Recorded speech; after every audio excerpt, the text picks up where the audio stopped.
And now for our next speaker. It is an absolute pleasure to see her today. Cha Dufaradi Fakal Bura Mar. More on that later. It's a great pleasure to see Joanne here today. Joanne's a Scottish Labour and Cooperative member of the Scottish Parliament constituency of Glasgow Pollock. As it was mentioned earlier, she was first elected as MSP for Glasgow Pollock in 1999, and then she was re-elected in 2003, 2007 and 2011. Joanne has served on a wide range of committees, including Equal Opportunities, so many committees, Equal Opportunities, Local Government, Education, Social Justice, and even a Communities Committee. She served as Deputy Minister for Communities from October 2004 to November 2006, and as Deputy Minister for Justice from November 2006 to May 2007. Prior to being elected, Joanne worked as a classroom teacher for 20 years. Her last post was based in the Education and Social Work Project in the Castlemaine area of Glasgow. Joanne joined the Labour Party as a student and served on the party's Scottish executive for a number of years, eventually becoming chairperson of the Scottish Labour Party in 1993. As you all know, Joanne is currently the leader of the Scottish Labour Party. You might have heard that phrase at the beginning. She actually has a Gaelic family-speaking background, so I'm sure she won't mind me introducing her with a big Fáilte sé.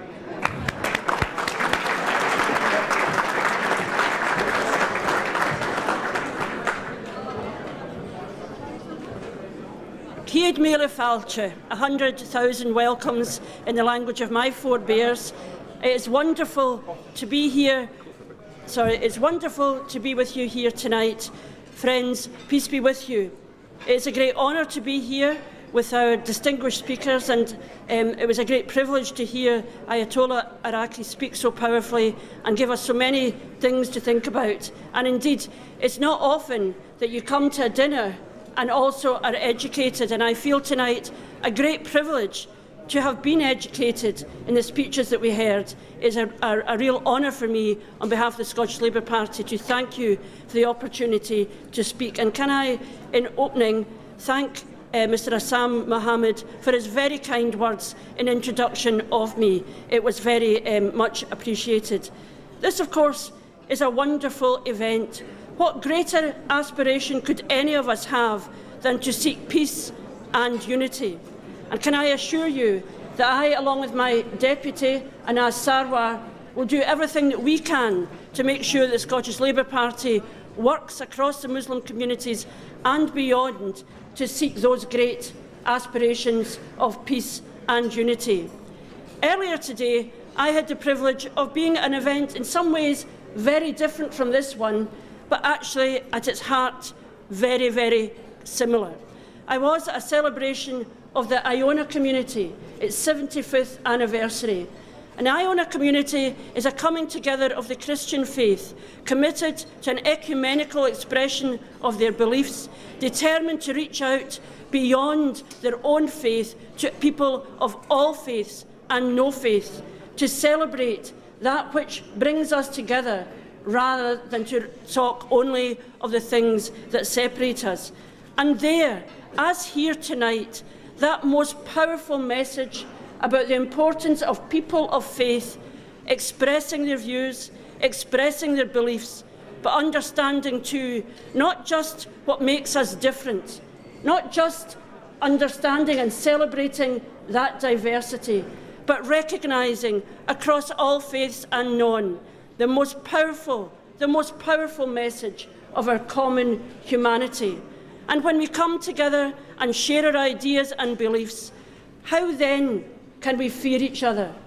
In a world where there is difference, if we speak together of the importance of peace and unity, we are strengthened by it. And when we come together and educate and understand, you cannot then turn to hatred. So the power of the message of peace and unity is one not just for people of faith, not just for the past, but a powerful message of the world, the Scotland that we want to see in the future. And we also know, in these dark days, when we recognise the terrible atrocity that saw the death of Lee Rigby, we know that those who perpetrated that crime and those who then seek to take advantage of it to sow hatred and distrust. They are on the extremes. They are the ones who are on the margins. And we must find together a strong voice, a united voice that say neither of these groups speak for all of us. Do not speak for the people of Scotland and do not speak for the people of the United Kingdom. And it is coming together and in finding that voice that we will answer those who seek to destroy through hatred and bigotry.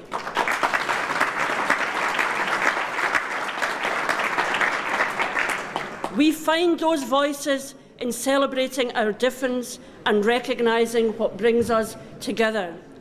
And it was mentioned earlier that I like to go and do my own surgeries. And can I say to you that in all my time as an elected member, what has struck me is the importance of those people of faith and of no faith who come together across our communities simply to make sure that those things that need to be done are done. I remember when this city, this wonderful, generous, open city of Glasgow, said we will welcome asylum seekers to our city.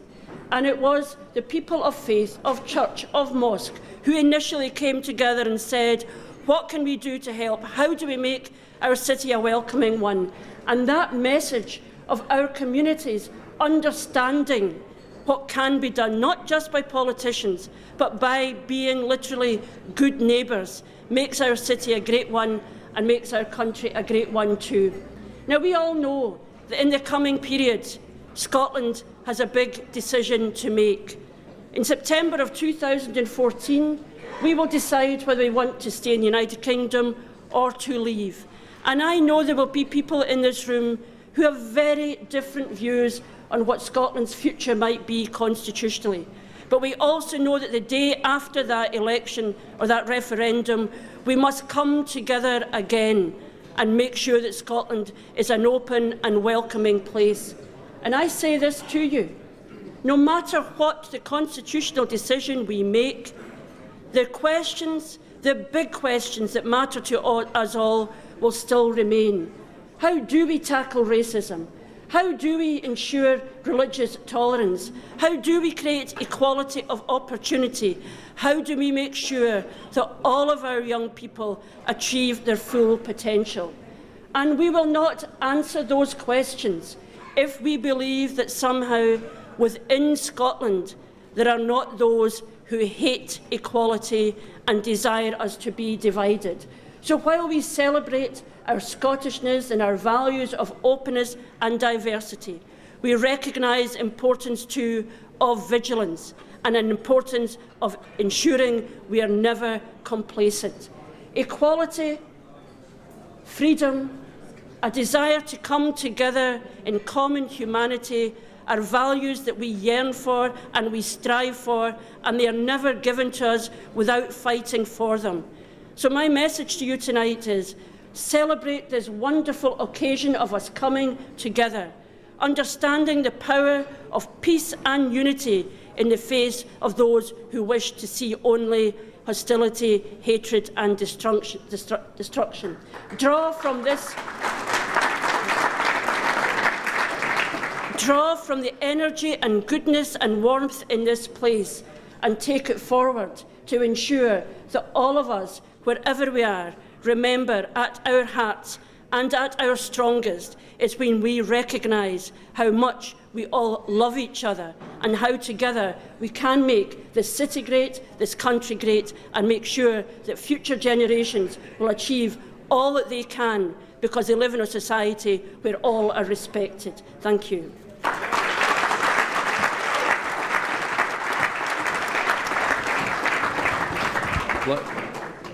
I'd like to say ta poplat for Joanne for those very powerful message in that. I think we owe Joanne another round of applause for those powerful words indeed. So.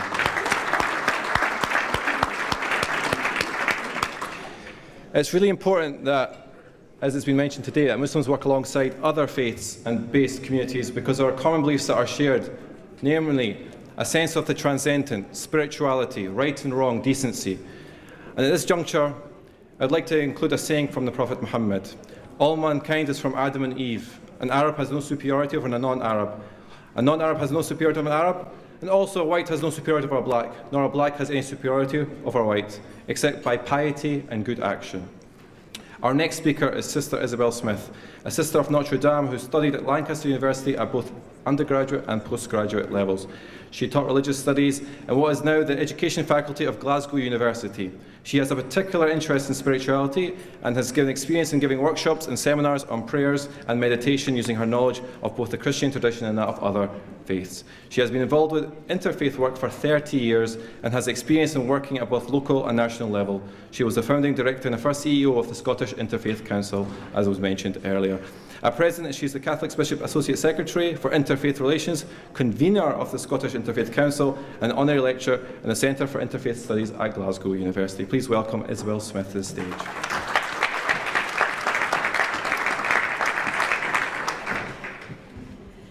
Well, honoured guests and friends, thank you very much for this opportunity to allow Interfaith Scotland to contribute to this evening's event, and I am delighted and honoured to be here. Interfaith Scotland stands with you in your desire for peace in our world and peace in our nation. We are an organisation that encourages and facilitates dialogue between the different religious groups in Scotland. We are committed to developing good relations between religions and to promoting understanding and respect for one another.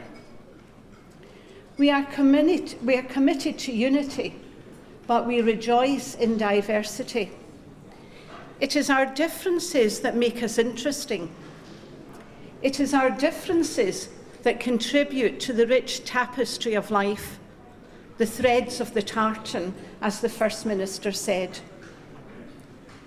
But differences can also be dangerous if we allow them to separate us from one another, and if we regard that which is different with fear and suspicion. We see plenty of examples of that. Throughout the world, religious people are killing one another, destroying one another's places of worship, encouraging hate when they should be encouraging love. There is hardly a religion that does not have its extremists who perpetrate hate, and there is hardly a religion that does not suffer as a result of that hate. We know that even in our own society, that such terrible things happen in the name of religion. For those of us who are religious, we know this is a travesty of who we are. At the heart of our religions is salam, shalom, shanti, peace. And while we use this as a greeting, it is not always obvious that this is the path we walk. All our religions encourage us to love God, to love our neighbour, to live with compassion and love. Why do we not always live according to these ideals? A wise man once said that the way to peace is peace. And if today we are truly committed to peace, then we must live it. It is easy to come together on occasions like this to declare our commitment to peace and our desire for unity. But what will happen tomorrow? Will we be willing to take the step which takes us beyond our own community to get to know those of other faiths, and indeed of no faith? Are we willing to embark on the great adventure of getting to know those from communities other than our own? To discover that we are all human, brothers and sisters with the same fears, hopes and concerns. It is action which will say to the world that we are serious about peace. It is action which will show the world that religious people can love and respect one another. But we cannot say with integrity that we love one another unless we get to know one another. I am sure you read of the Imam in York who overturned the hatred of the members of the English Defence League who'd gathered to protest outside his mosque by offering them tea and biscuits. Today, as we stand together for peace, we must make sure our words are not empty talk. Rather, let us be determined to offer hospitality to one another, to take steps to get to know one another, to go out of our way to learn about one another's faiths. In this way, we will be creating a culture of encounter and will indeed be walking the way of peace. Salam alaikum.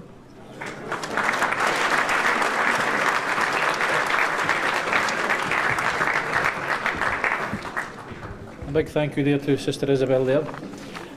Before I call the next speaker, I'd just like to remind everybody again the importance of the day's events that we have here. And we shouldn't forget it's Mabath al-Rasul sallallahu alayhi wa sallam.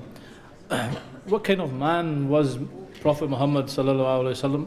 And I think I read somewhere long ago the importance of him. And the Archangel Gabriel is saying that Allah has bestowed upon him the ability to count everything in the world. He says, I can have the ability to count the fish in all the seas.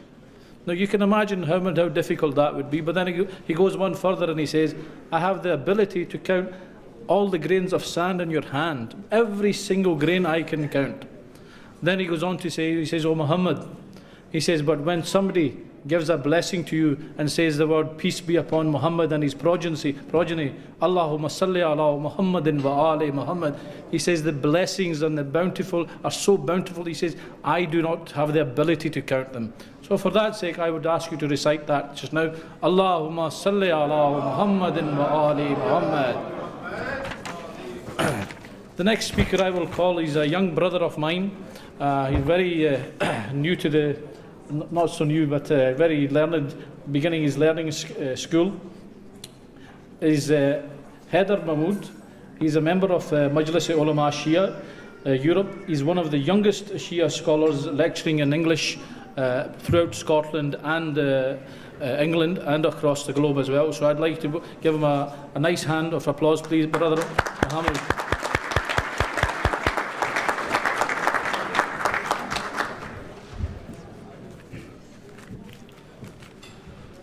لا قوة إلا بالله العلي العظيم أعوذ بالله من الشيطان الرجيم بسم الله الرحمن الرحيم الحمد لله رب العالمين والصلاة والسلام على أشرف الأنبياء والمرسلين وآله الطيبين الطاهرين أما بعد إن الله وملائكته يصلون على النبي يا أيها الذين آمنوا صلوا عليه وسلموا تسليما.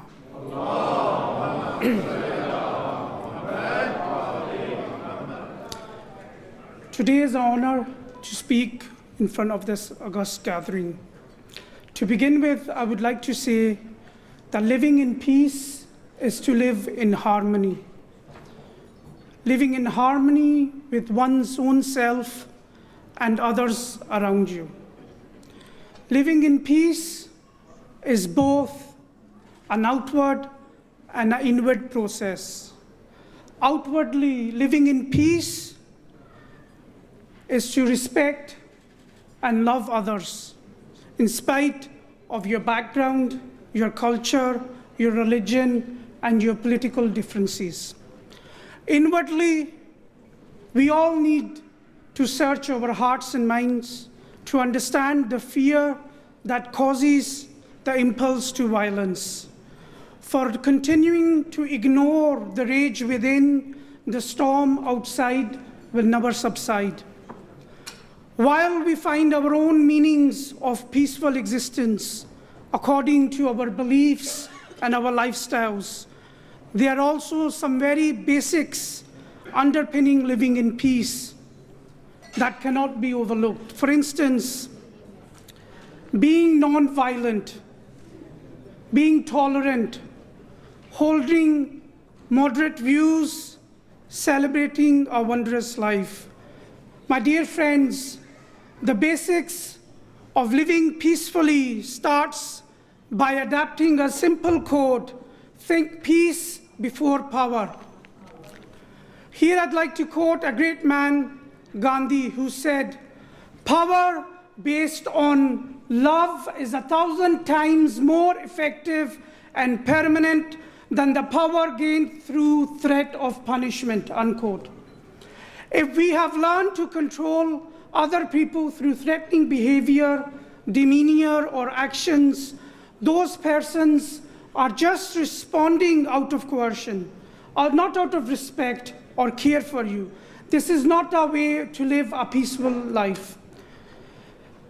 Thinking in absolutes and holding to convictions without even considering the viewpoints and perspectives of others is sure not a way to live a life with peace.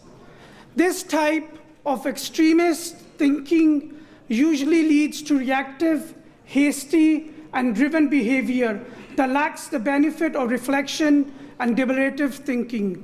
For this reason, it is vital to be moderate.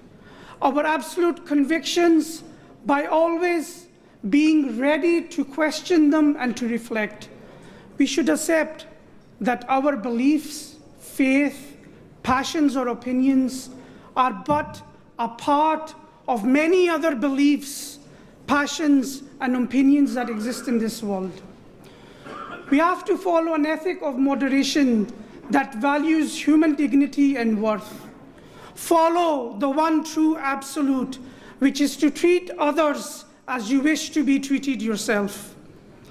Here I would like to say that tolerance in all that we think and do will make a difference not only in our life, but the lives of many others around us.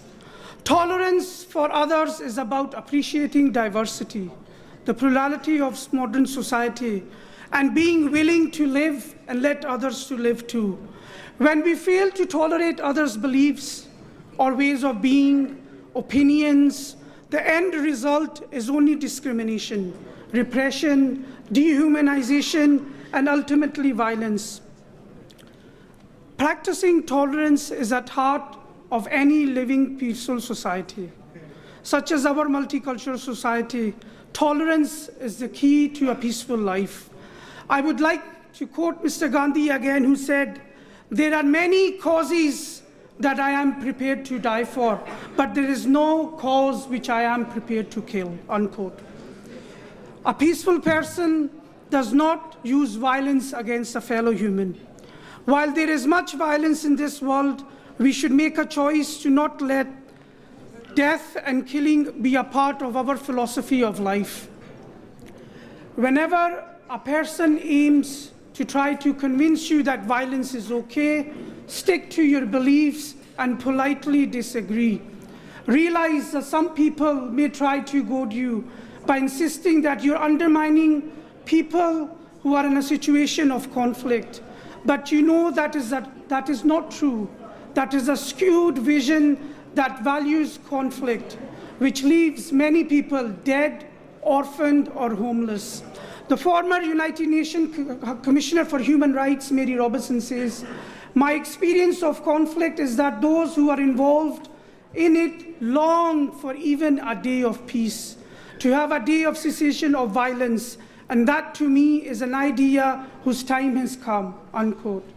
Be bolstered by the reality that violence is not something that even those involved in it want, and that peace for mankind as whole is a valid wish to hold.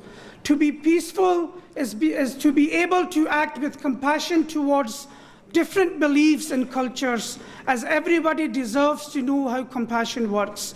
Yet, when a society enables violence, their lives and in their lives and their hearts, beyond any doubt, society will disintegrate. We should seek to demonstrate, not just give lip service to the principle of a just and fair society. and from this, lead by example. Friends, we live in a world composed of various peoples, ideals, cultures. When there is peace and harmony among all the great religions, only then there will be peace in the world we live in today. In this country, ordinary Muslims like myself want to live in peace and harmony with the wider society. But the extremists, of course, have a different agenda. They need to be isolated and confronted by all of us. I think successful integration and coexistence is possible.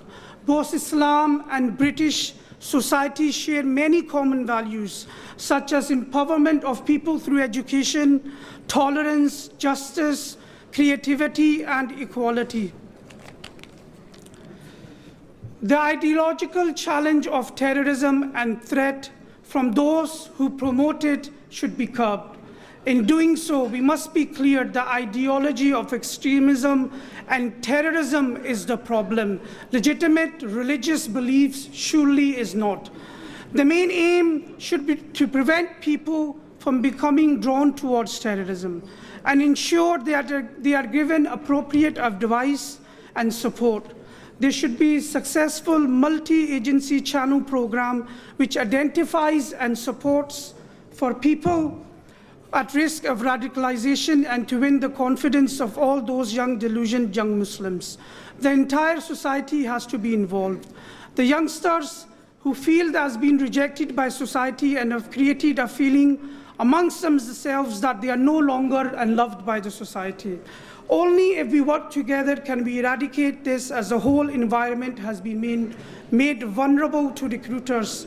We have to work together, all of us, society, parents, mosques, and churches.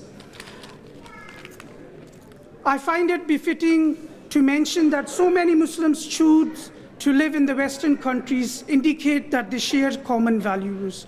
People that do have a problem are those that subscribe to extremist ideologies and view. The fact that media gives them more column and cheese and airtime has given the idea to others that they speak for all Muslims. And here finally I want to say that the media should understand that we have had enough of their preaching of Islamophobia. If it went for the personality and the spirit of Prophet Muhammad, peace be upon him, man would have remained in the darkness of ignorance. Thank you very much for listening.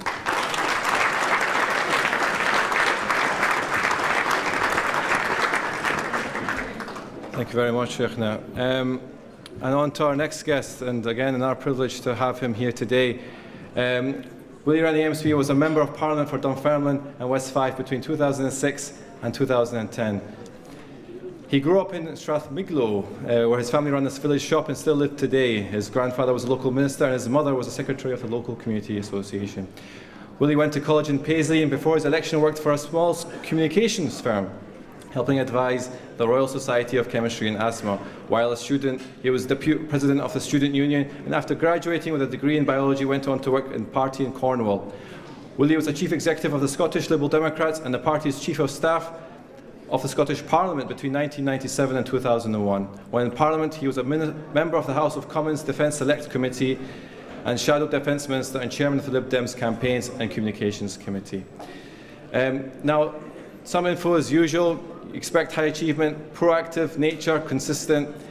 But did I get this right? That Willie Rennie was a member of the Dunfermline's Carnegie Harriers.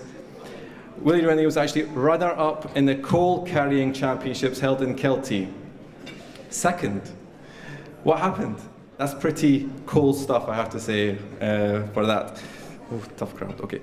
Willie had a reputation as an effective MP who got things done for his constituents, including helping to abolish the bridge tolls, changing the law to protect female learner drivers from sex offenders, standing up for the local jobs, including at Longannet Power Station and Rosyth Dockyard, and helping over 9,000 constituents with their problems. Please welcome Willie Rennie to this stage.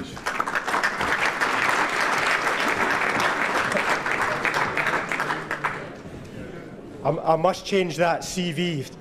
I think I've been living off the coal carrying championships for the last 10 years, and I think it's probably time to move on.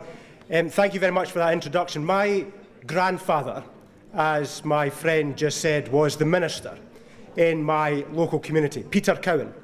He passed away before I was born, but the values that he instilled in my family and in my community, I think concur with the last speaker. And those values, I think, are that those of the Islamic faith very much fit in with the values of the Christian faith and of Western society as a whole. That tolerance, being prepared to be treated by others as you would want to be treated yourself. So I think I share very much with what the last speaker just referred to. I think it's a mark of a society, a mark of a people, if it treats others in the same way as they'd be expected to be treated themselves. And that's certainly what my grandfather, Peter Cowan, instilled into my family and my community. I bring greetings from the Deputy Prime Minister, Nick Clegg, who was sorry he wasn't able to be here today. Hopefully he'll be able to join you on future occasions, because I'm sure he would find the discussions and debates very stimulating. He does send his greetings and he wishes you very much well. I'm delighted that my colleagues Robert Brown and Margot Clark have been able to join us this evening, local councillors very local to this football stadium. And I'm delighted that you were able to invite them this evening. I've just been doing a kind of mini tour of Scotland this weekend. I was in Aberdeenshire on Friday celebrating 30 years of Malcolm Bruce being an MP. But then last night I was in Dingwall, and I was in Dingwall to celebrate 30 years of a special person within our party called Charles Kennedy, who has been an MP for that part of the country for those whole 30 years. And 10 years ago, he was the leader of our party when he led the party against the invasion of Iraq. And that was a very critical moment for our party, and I think for the country, that we stood up against what we thought was a poor decision on a false perspectives. But his very much that, I think, spoke about our values, about peace and unity, which are the values of this conference today. We need to learn the lessons of past conflicts, because this is the hard stuff of politics. Because it wasn't an easy decision back in 2003 to oppose the war in Iraq, because there were many bad things that were happening in Iraq at that time. So for those who say it's a simple decision for politicians to make, it's not. It's very difficult. And today we have another difficult decision to take. And this is where you must make your voices heard. We have a very difficult decision to take about Syria. In Syria, we see day in, day out on our TV screens, and this is the kind of the reality of modern communications. We see the brutality that's happening in Syria. And we need you to express your views about what you want our government to do in response to that. Because I think we must learn the lessons from Iraq. We must learn and understand what we got wrong at that time. But I equally think that doing nothing can be as bad as cavalier adventurism. So we need to think carefully over the next weeks and months about what we do in Syria, and we must have your views about what we should do, because we cannot sit and let people suffer in that country and do nothing. But doing something does not necessarily mean military action. Diplomatic efforts are first and foremost what we must consider as a reaction to their humanitarian aid to help those who are suffering in that country and the neighbouring countries. But I want you to express your views, because we want to hear it. Nick Clegg wants to hear your views about what's happening in Syria and what the United Kingdom government's response should be. He wants to hear that.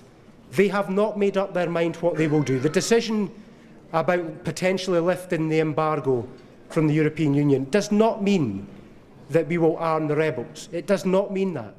But it just means the options have been left open. And that's why, at this time, as the Parliament, and before the Parliament goes into the summer recess, please write to me, write to Robert, write to Margot, write to any politician and tell us what you think, because it's important that we get this right over that period. Because if we are going to stick by peace and unity, that are the words on this platform, It needs to be peace and unity formed by the views of the people in this room and beyond this room.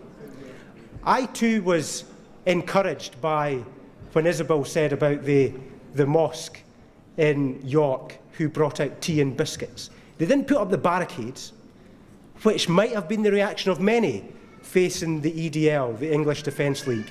It might have been the reaction of many, but they were brave and they stood up, and it requires bravery from everybody at points of stress, and we are going through points of stress. Today we hear that an Islamic boarding school in England, in South East London, has been set on fire. Now, we don't know why it was set on fire, but intruders apparently broke in.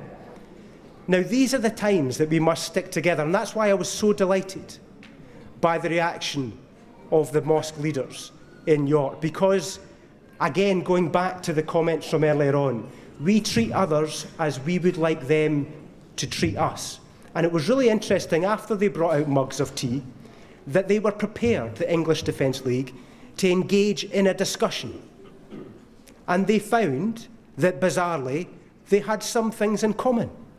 So through communication and dialogue and understanding and how we treat people, as my grandfather would have said, I think we can break down those barriers and take out more cups of tea so that people can really engage and understand where we're all coming from. That is brave, it's difficult, some people are very unpleasant, but if we don't reach out, we cannot expect some of these barriers to be broken down. So that's my message for today. We're all kind of ambassadors for peace and unity, and we must all behave, as well as what we say, we must behave in the way we would like to be treated, and we must reach out, because I think then, and probably only then, can we get peace and unity, the slogan of the conference today. So thank you very much for the opportunity to speak. Thank you very much.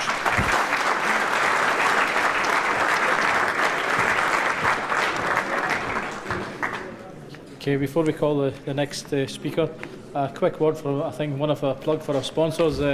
Wiseman Dairies were kind enough to provide us with, I think, the juices that you're drinking and the milkshake. So a good thanks to them, in particular John Scott and Sandy Wilkie.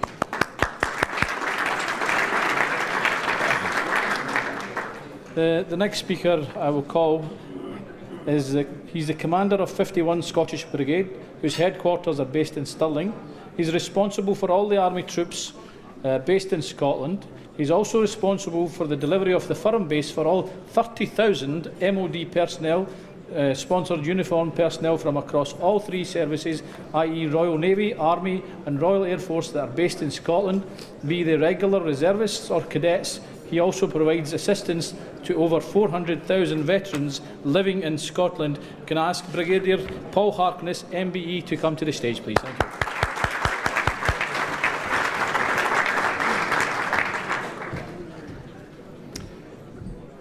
Grand Ayatollah Mohsin Iraqi, ladies and gentlemen, Salam Alaikum.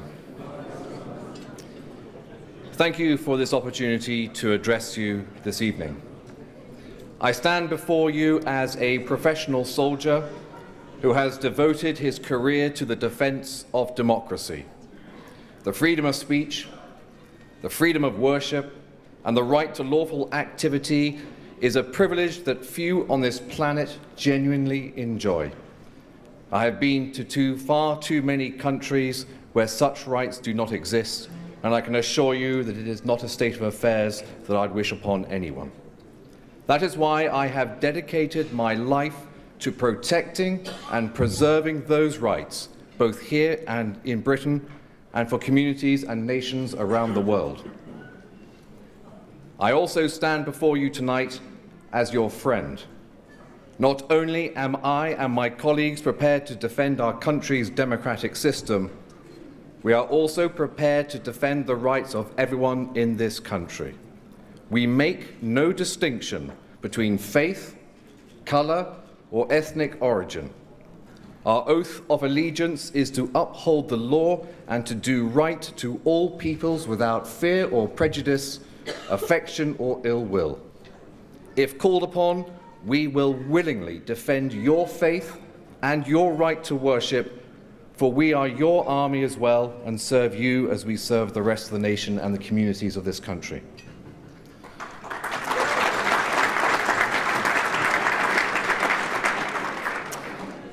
I've been fortunate to have spent many years serving alongside Muslim soldiers in the Balkans, Middle East, Africa, and Afghanistan.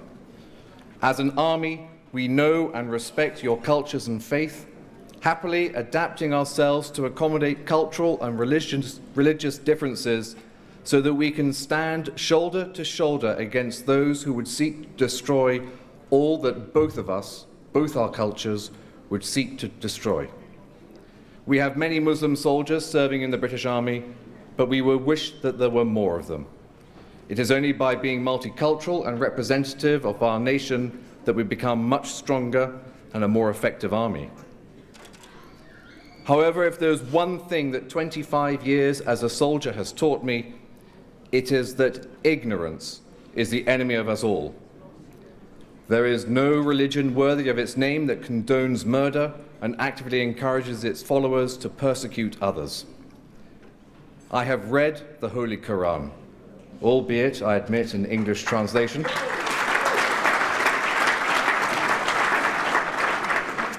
And I know the tenets of your faith and belief in the words of the Holy Prophet. May his name be blessed. My Muslim friends whom I have served alongside have helped me to understand, which is why I say again that ignorance is the enemy. Now, as a soldier, we tend to examine problems in a dispassionate and practical manner in order to devise a way forward. The first and most important planning factor is to understand the environment in which you are operating, and in this case, I refer to our own country. I would suggest to you that Britain is becoming an ever-increasing secular society where faith plays far less of a role for the majority of the people than it did in the past.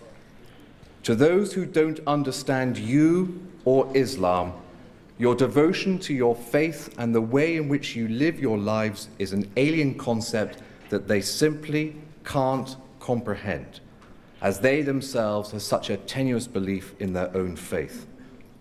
Their ignorance breeds uncertainty and fear, and that fear creates the very divisions in our society that we need to dismantle. Those who seek to exploit that ignorance and fear on either side do so because they are the enemy of democracy and the very freedoms of worship and belief that it enshrines and which we in this room cherish. We need to open our hearts and open our doors to each other. Remove ignorance and dispel any sense of fear that might exist. We must identify and isolate those who seek to divide and destroy us, and repudiate any suggestion that what they do is for God or their faith. Understanding and trust on all sides is essential. You have my understanding, and I hope that you will come to trust me, and those of us in the military who seek to defend your rights. It's been a privilege to speak to you this evening. Thank you.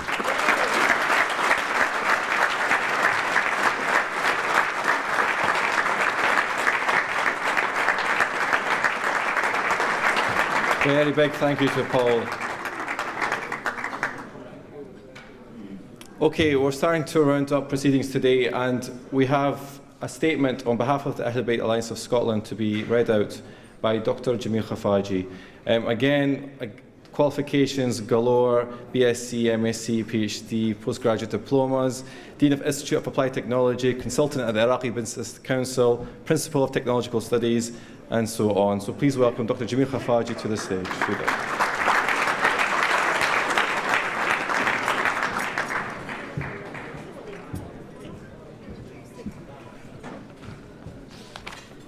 It does look 3 pages, but don't worry, it's big writing, so it should be reduced to 1 page. Assalamu alaikum. As participants in this celebration of cultural and religious diversity in Scotland as well as the other parts of United Kingdom, in conclusion of this event, we wish to emphasize the following points of principle. 1, all religions are based on an emphasis of the principle of peace and justice, as well as the adherence to high moral values and ethical conduct. In furtherance of these principles, we stress the importance of joint effort and the use of all necessary means to achieve a spirit of unity and reciprocity in ethical and respectable conduct between individuals and communities. 2. The importance of peaceful and loving coexistence in a harmonious and multicultural ethnic and religious community is recognized by all. We further emphasize the importance of avoiding all conduct, whether by word or action, that undermines this harmony, and stress our commitment to strive towards sincere dealing with another, based on the principles of mutual respect, harmony, and unity between the followers of all religions. 3. It is essential for all those in a position of authority,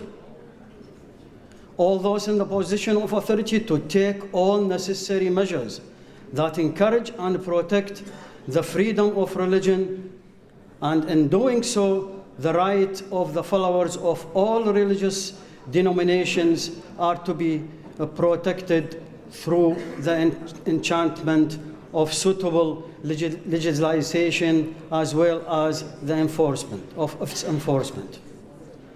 4. Religious sanctities are red lines, and it is necessary to enact laws that protect these sanctities and prevent and punish their violations. It is important that, in law, there are punitive measures for those who transgress against the sanctities of all religions, in particular the founder of these religions, whether they are prophets, messenger, or any other sacred historical writers.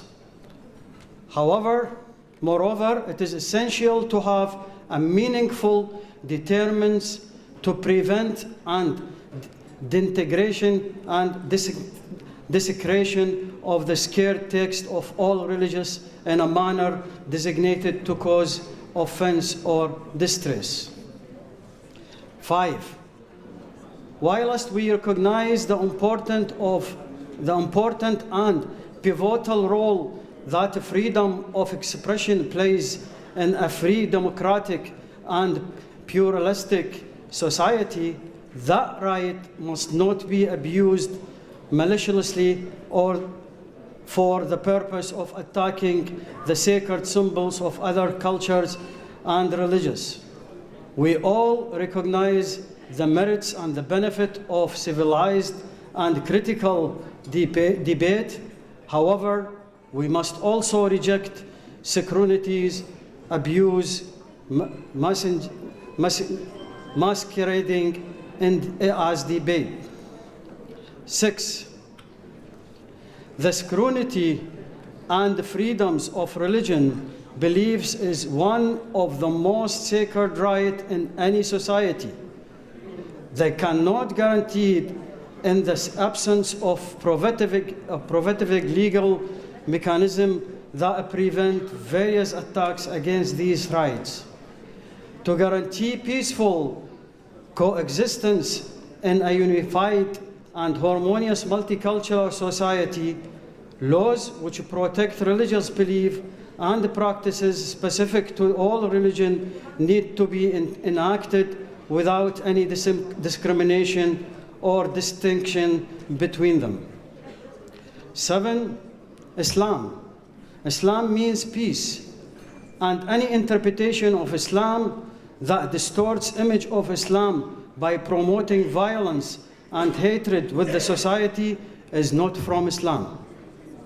We deplore the action of criminal seditious that seek to legitimize their intolerance views and criminal action with false cloak of religion and phony political grievances. 8. Disunity amongst the Muslim community arises from too much focus on minor areas of differences in views. It is best that these areas are discussed between scholars and experts and should not be brought to public. According to the Quran, the only acceptable way of life before God is a religion of peace. Inna al-din 'inda Allah al-Islam. We confirm our commitment to holding the rope of Allah and not to be divided by differing political views. We condemn in the strongest possible language the dishonoring of revered and great Islamic figures, in particular the honor of the believer's mother, Ummahat al-Mu'mineen, close companions and Ahlul Bayt of our Holy Prophet. 9. The Muslim community of Scotland reaffirm its commitment to peaceful law-abiding existence as an active component of the UK and, more importantly, Scotland. We stand shoulder to shoulder with other communities in this country, irrelevant of their religious, sectarian, ethnic, or national background. Thank you for listening.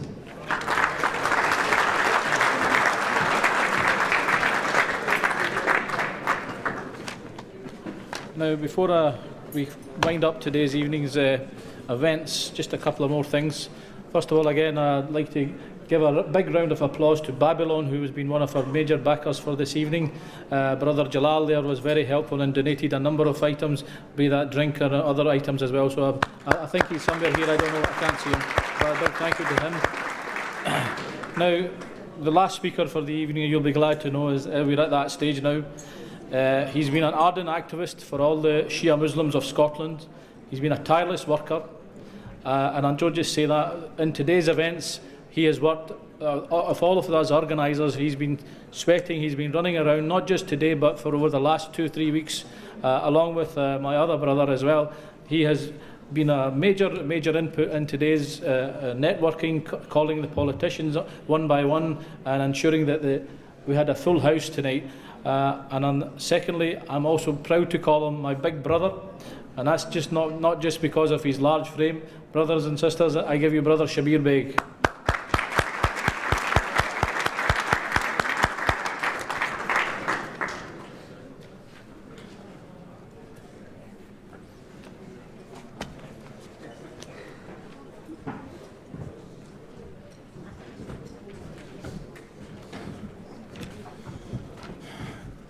By the grace of Allah subhanahu wa ta'ala and the blessings of the Prophet Muhammad, peace be upon him, and his Ehl Bayt, we thank the Lord for affording us this gathering here today at Celtic Park, Glasgow, celebrating the auspicious occasion of Rosie Bessett, the Revelation, similar when in fact in Christianity the Annunciation took place, the announcement by the Archangel Gabriel to the Virgin Mary that she was going to give birth to the Lord Jesus.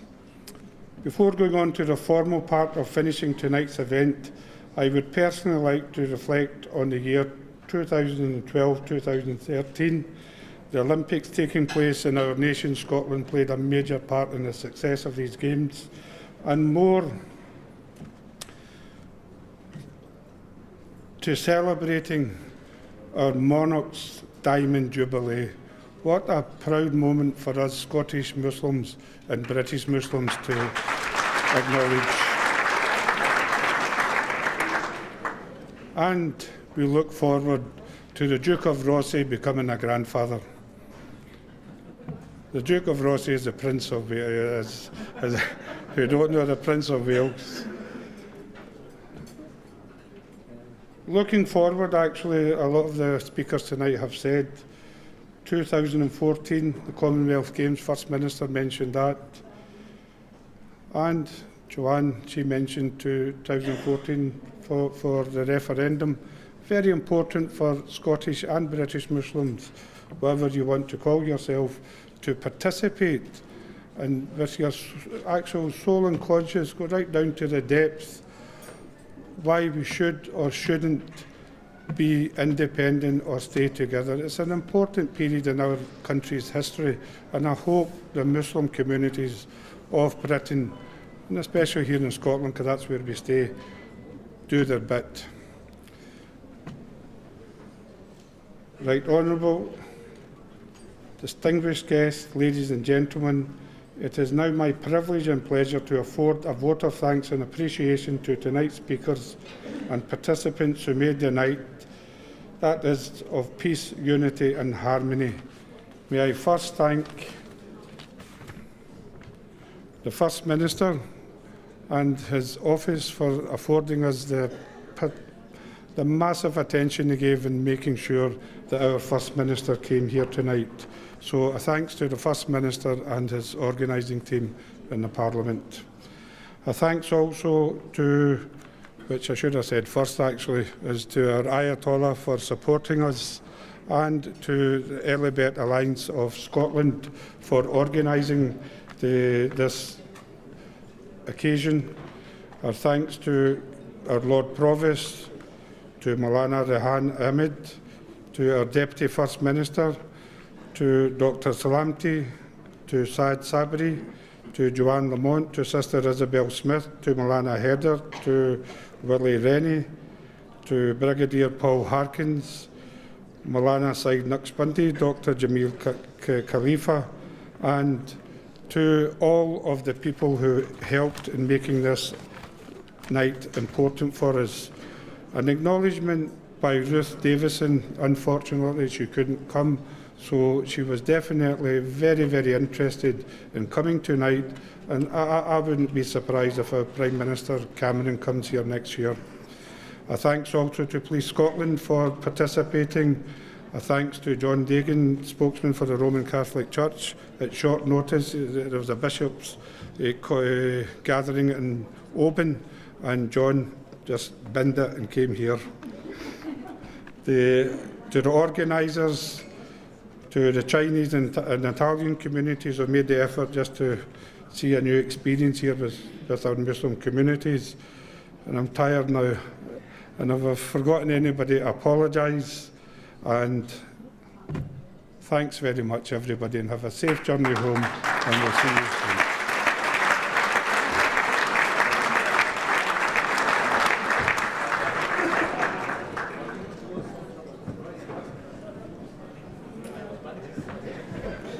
Yeah, I know the feeling. Okay, and now we're going to finish off today's proceedings with a small supplication, as we did at the beginning as well. And we're pleased to bring to this stage Maulana Sarfraz Hussain Safdar to recite this supplication from Ithna Ashari Islamic Centre. Thank you.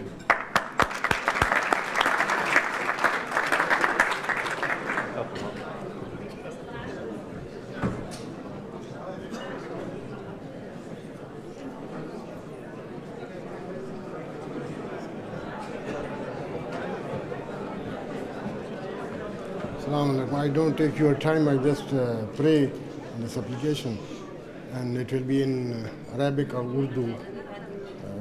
And Allahumma salli ala Muhammad wa ala Muhammad. Allahumma ighfir lana wa li ikhwanina alladhina sabaquna bil iman wa la taj'al fi qulubina ghillan lil ladhina amanu rabbana innaka ra'ufur rahim. اللهم اغفر لنا وارحمنا وعافنا واعف عنا في الدنيا والآخرة إنك على كل شيء قدير ربنا لا تؤاخذنا إن نسينا وأخطأنا ولا تحمل علينا إصرا كما حملته على الذين من قبلنا ربنا ولا تحملنا ما لا طاقة لنا به واعف عنا واغفر لنا وارحمنا أنت مولانا فانصرنا على القوم الكافرين اللهم ارزقنا توفيق طاعة وبعد المعصية وصدق النية وإرفان الحرمة اللهم أكرمنا بالهدى والاستقامة وسدد ألسنتنا بالصواب والحكمة واملأ قلوبنا بالعلم والمعرفة وطهر بطوننا من الحرام والشبهة واكفف أيدينا عن الظلم والسرقة واغضض أبصارنا عن الفجور والخيانة وتفضل على علمائنا بالزهد والنصيحة وعلى المتعلمين بالجهد والرغبة وعلى المستمعين بالاتباع والموعظة. اللهم انصر الإسلام والمسلمين واخذل الكفار والكافرين. اللهم انصر جيوش المسلمين. ربنا آتنا في الدنيا حسنة وفي الآخرة حسنة وقنا عذاب النار. اللهم لا تجعل مصيبتنا في ديننا ولا تجعل الدنيا أكبر همنا ولا مبلغ علمنا ولا تسلط علينا من لا يرحمنا برحمتك يا أرحم الراحمين. اللهم إنا نرغب إليك في دولة كريمة تعز بها الإسلام وأهله وتذل بها النفاق وأهله وتجعلنا فيها من الدعاة إلى طاعتك والقادة إلى سبيلك وترزقنا بها كرامة الدنيا والآخرة. اللهم كن لوليك الحجة ابن الحسن صلواتك عليه وعلى آبائه في هذه الساعة وفي كل ساعة وليا وحافظا وقائدا وناصرا ودليلا وعينا حتى تسكنه أرضك طوعا وتمتعه فيها طويلا. يا مدبر الأمور يا باعث من في القبور يا مجري البحور يا ملين الحديد لداود عليه السلام صل على محمد وعلى محمد وعجل فرج على محمد. السلام عليكم ورحمة الله. If you'd like to continue a round of applause and as we bring an end to tonight's event, thank you to all the guests, especially the speakers tonight, but also all of you who have come and made your way to hear the proceedings. Thank you to Village for providing the food. Thank you to all the staff to working here today at Celtic Park without you this occasion, and of course our special guest Ayatollah Mohsen Iraqi. Please continue a round of applause, for without this event, without his support, this event would have not taken place. Hope you have a nice evening. Have a safe journey home, and please enjoy the dinner. Bye.